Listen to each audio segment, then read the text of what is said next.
Hello guys, gagawa tayo ng subject letter kasi may nagre-request na gawan ko daw siya.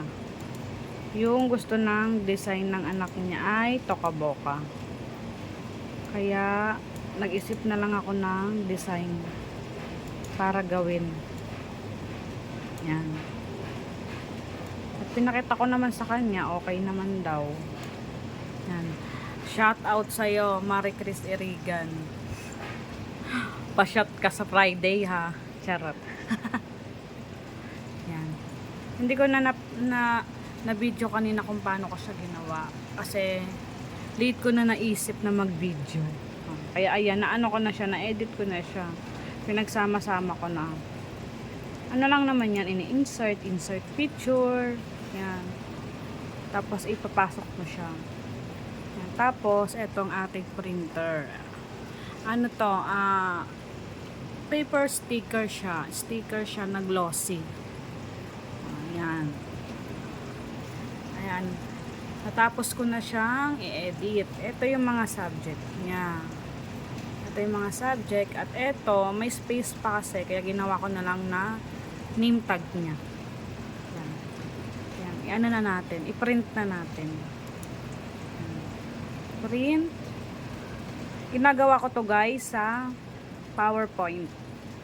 Mas madali kasing gumawa sa PowerPoint kesa sa Canva. Hindi ko ang Canva hindi ko masyadong gamay, pero sa PowerPoint mas gamay ko.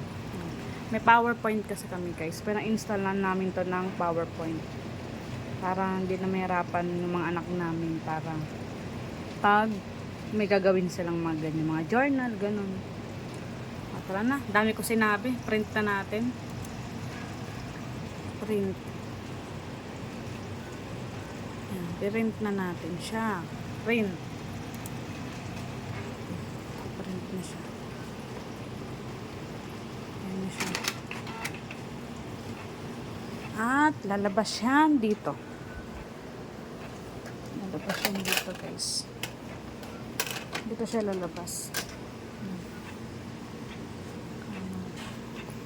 Ayan na. Sana masatisfied customer. O, sa mga gustong magpagawa dyan, PM lang. Free lang yan. Basta magpapashot kayo. Charot. Yan lang. Ito na. Ayan na siya. O, diba? Solid na solid, diba? O,